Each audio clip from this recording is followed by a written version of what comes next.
एक बार की बात है, एक गांव में एक लड़का रहता था जो कि शक्कर खाने का बहुत ही आदी था। इस शक्कर खाने की आदत से उसकी माँ हमेशा परेशान रहती, उसको मना भी करती, लेकिन वो उसकी माँ की बात नहीं सुनता था। उस गांव में एक बुजुर्ग रहते थे जिनकी बात वह बच्चा खूब मानता था और उनकी बहुत इज्जत करता था। एक दिन उस बच्चे की माँ ने उस बच्चे को अपने साथ लेकर उस बुजुर्ग के पास गई। वह बुजुर्ग एक पेड़ के नीचे बैठे हुए थे। उस बुजुर्ग के पास जाकर अपने बच्चे के कारनामे बताने लगी कि यह शक्कर नहीं छोड़ता, इसे आप जरा कहिए कि यह शक्कर खाना छोड़ दे। तो उन बुजुर्ग ने कहा कि तुम एक हफ्ते के बाद आना।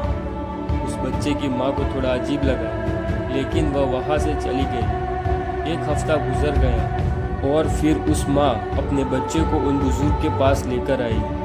वह बुजुर्ग पेड़ के नीचे बैठे हुए थे और जैसे ही उस बच्चे को उन्होंने देखा, सिर्फ इतना ही कहा कि बेटा अब से तुम शक्कर खाना छोड़ दो। वो बच्चा उनकी बात को मान लेता है, लेकिन उसकी माँ हैरान थी कि यह बात तो बुजुर्ग उस दिन भी कह सकते थे।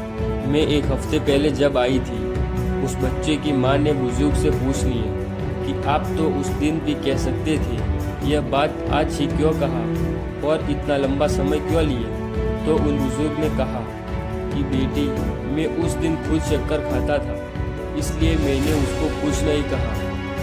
जब एक हफ्ते के बाद मैंने शक्कर खाना छोड़ दिया, तब मैंने उसको शक्कर खाने से मना किया है।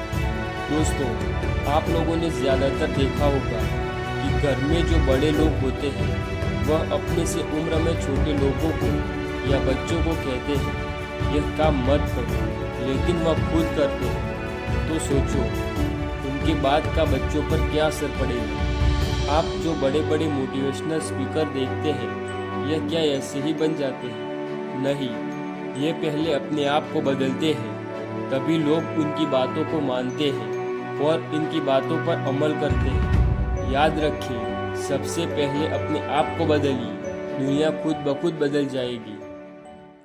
उम्मीद करता हूँ दोस्तों, आपको हमारी यह छोटी सी कहानी पसंद आई होगी, तो इस कहानी को लाइक कर दीजिए और भी ऐसी कहानियों को सुनने के लिए हमारे चैनल को सब्सक्राइब करें।